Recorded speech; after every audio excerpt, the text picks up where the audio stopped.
We've become bored with watching actors give us phony emotions. Point is, I would gladly step in front of traffic for you, Truman. And the last thing I'd ever do is lie to you. And the last thing that I would ever do is lie to you. While the world he inhabits is, in some respects, counterfeit, there's nothing fake about Truman himself. It isn't always Shakespeare, but it's genuine. It's a life. Okay, so the green one. Hang on. Before we get to that, did you see the last episode? Yeah. What did you think? It was all right, I guess. Didn't it look like we were sitting in two different rooms? I mean, you're over there, you're all lit up, and I'm in the dark. Isn't that how it is? I guess so. How come also it got rendered in 12 minutes? I mean, we did 60, right?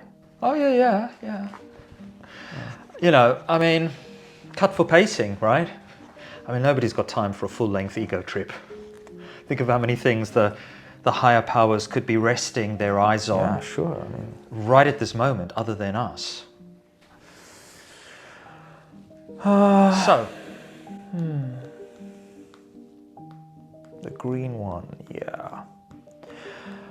I mean, I'm not going to go into the whole origin story.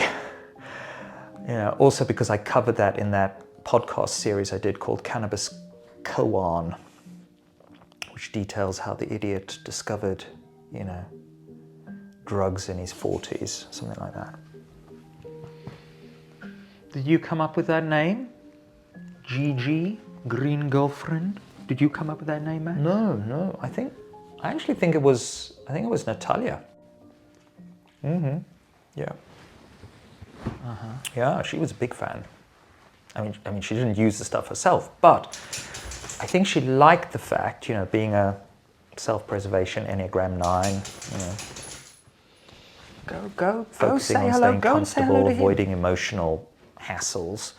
I think she liked that, you know, good old Gigi, the green goodness, our green girlfriend, handled the draining, messy parts of being together that the pink girlfriend couldn't or wouldn't deal with. Huh. Yeah, like having to listen to you, I don't know, bleat on about being a bleating blurb. Yeah. Yeah, that kind of thing. Yeah. I guess it's what we might now call emotional labor. Fair enough. I get it, you know. We get it, right? Yeah. I mean, you know, what do? We do 7 to 15 hours of that a week. Terrible emotional labor. Yeah, which we get paid for. Well, yeah. And maybe it can only be sustainably done when we pay for it in some way.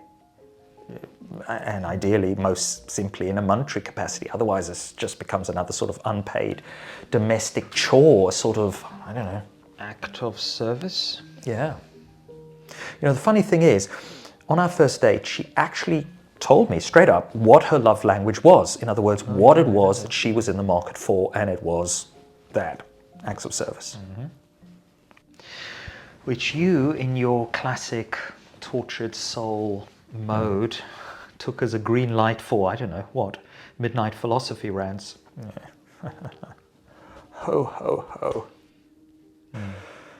Yeah, well, in fact, what she really meant by that was that in order for her to keep on using the L word as a verb when, you know, referring to me, I should make sure that my flat was clean and tidy, predominantly, when she visited on the weekends, and dinner cooked before 9 p.m.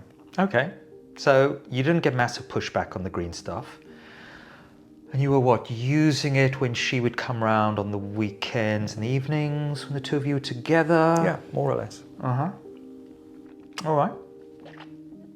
So you had a kind of polyamorous relationship going there. Well, isn't that the whole idea of polyamory? sort of there to help us modern idiots have our cake and eat it, right? You have your comfy chats and your cozy chats with your friendly relationship-seeking bod, and then your more sort of, I don't know, sexy times with some less amenable but hopefully still useful kind of fuckwit. I mean, we want it all. That's our credo. That's our God-given right. Yeah, as well as our neoliberal one. Sure. Well, I mean, you know my spiel on addictions, right? I see them as relationships, or maybe a kind of, I don't know, hollow, self-diminishing stand-in for a real relationship. But then again, maybe they are real. You know, what is real when we're wandering through the dreamy, tangled fields of Eros, you know? Like all relationships, whether it's with tea, coffee, sugar, Max, life's perpetual swings and roundabouts, there's, well, in this case, for you, there's something about this that you're not willing to give up. What essential need is it meeting? Because giving up would mean presumably embracing something more healthy, which, let's be honest, would entail a kind of more detached, take it or leave it connection. A sort of fundamentally non-needy, or at least mutually consensually needy relationship, something less enmeshed. A bit like that, what's his face? Fritz Perls, the Gestalt prayer thingy. I do my thing, you do your thing. I do my thing and you do your thing. I am not in this world to live up to your expectations, and you're not in this world to live up to mine. You are you and I am I, and if by chance we find each other, it's beautiful. If not, it Can't be helped. can't be helped.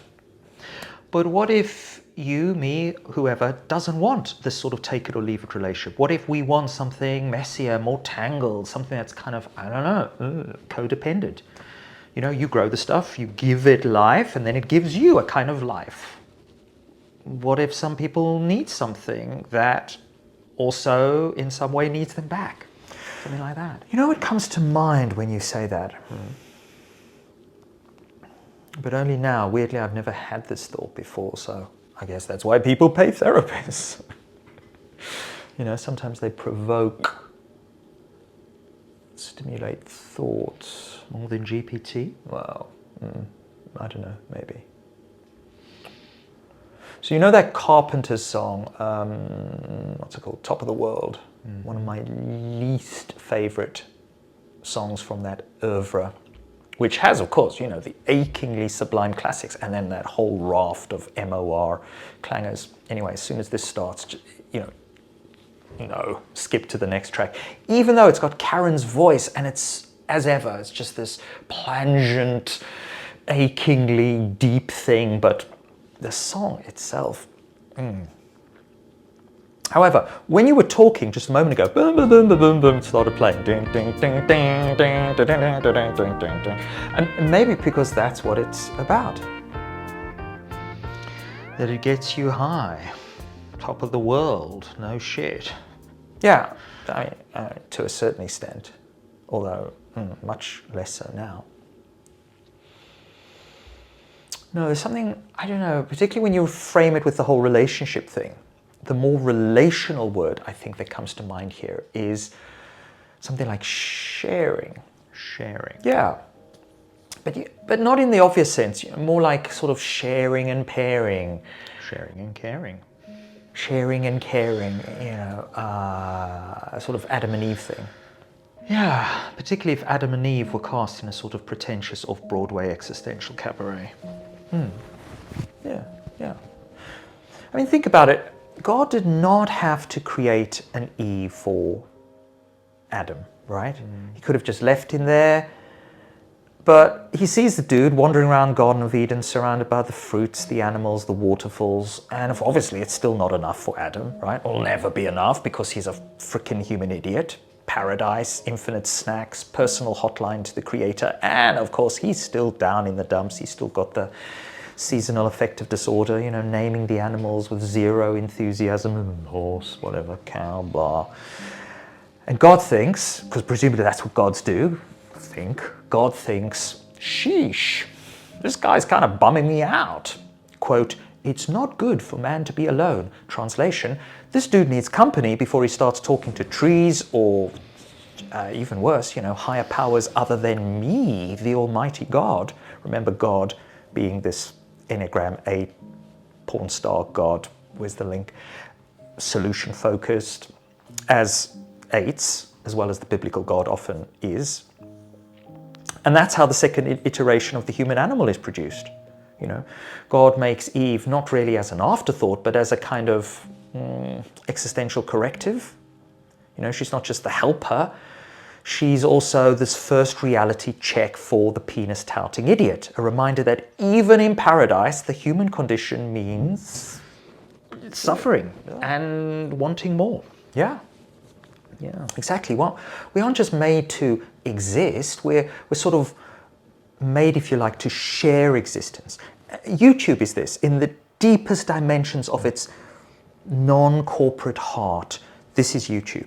And occasionally, Buddha forgive us, Morrissey take heed, we do sort of get what we want, which is, lovely when it happens. In relationships, we call this the honeymoon period, that beautiful sense of pairing and sharing that transforms the mundane, not just the mundane with the beloved, but the mundane away from the beloved. And it all gets, elevated, infused with meaning, becoming this top of the world feeling like you are literally, Good morning! Morning! Good morning. Oh, and in case I don't see you, good afternoon, good evening, and good night. And for some of us, this cements the sense that we are the Truman. But hey, how do you feel today? That's good. You thinking of flying somewhere? Nope. Oh, good. This is Classical Clive. Right? We're the main character in that show, and everyone else is just extras, friends, colleagues, even strangers on the street, all these minor players orbiting our glorious shared existence. So we become, again, like these little mini gods. But then you've got the miserable idiots, the ones who realize with a sort of crushing clarity that no, they're not Truman. They're actually just extras in other people's stories, sort of popping up like little bit part therapists there for 50 minutes once a week in someone else's emotionally charged TV special, or there for them on WhatsApp or whatever, listening and nodding and maybe dispensing a few pearls of wisdom before vanishing again into the narrative ether, unremembered until the next scheduled appearance. And that's us, we're just supporting characters, showing up on cue, only relevant when someone else's plot demands it. No top of the world feeling there, just background noise in someone else's epic. But when we are with our green girlfriends, no, then there really is an us. There really is an us. Yeah, lovely, jubbly. And Eve, understandably, wasn't exactly signing up to be humanity's first emotional support system, right? I mean, she's got her own agendas, plans, interests, temptations, apples for the most part. And like Natalia, she's not here for Adam's existential whining and pining. So quite rightfully, vanishes, leaving him to get extra cozy every evening without fail, occasional Sunday afternoon cameos with his green girlfriend, who, let's be honest, also an Enneagram 9, but probably more of a sexual 9. The merging kind of 9, not the sort of cozy homebody, but that sort of intense, almost devouring 9. The type that craves that deep, intimate connection like you do, but also avoids the sharp edges of conflict by becoming indispensable, soothing, grounding. She's the fix, Daddy-O. But also a classic addict mythos, mate. So what do you want me to do about it? Okay. So now it's not this sort of complex, nuanced, emotionally layered, spiritually fraught relational issue. Now I'm just a needy, clingy, codependent, garden variety drug addict. Yeah. 100%. All right, so what to do? What to do? I've got to have a plan. Okay, I have a plan, Stan. People expect a therapist, right, to have some kind of plan, or at least a collaboratively co-constructed therapeutic intervention framework designed to facilitate adaptive coping mechanisms and foster relational recalibration.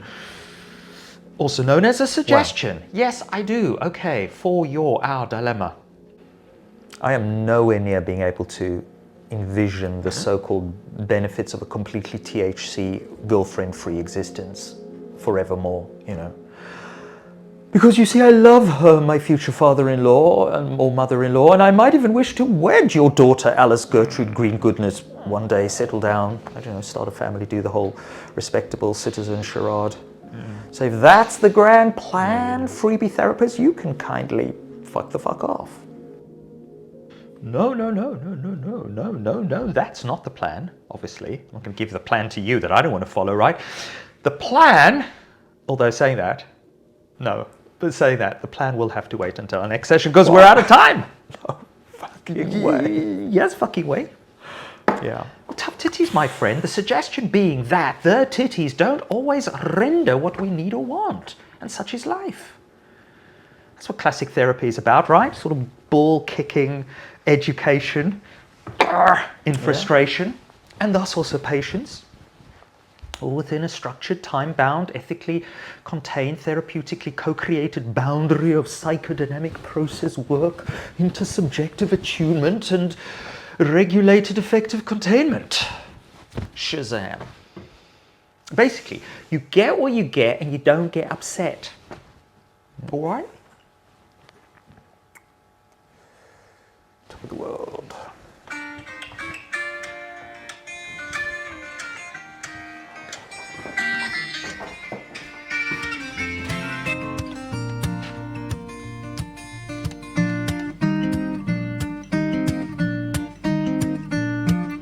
Such a feeling's coming over me. There is wonder in most everything I see.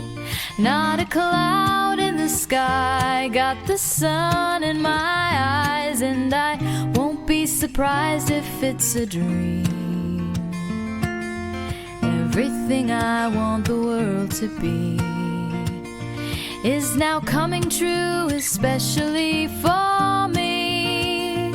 And the reason is clear, it's because you are here. You're the nearest thing to heaven that I've seen. I'm on the top of the world looking down on creation, and the only explanation I can find is the love that I found ever since you've been around. Your love's put me at the top of the world.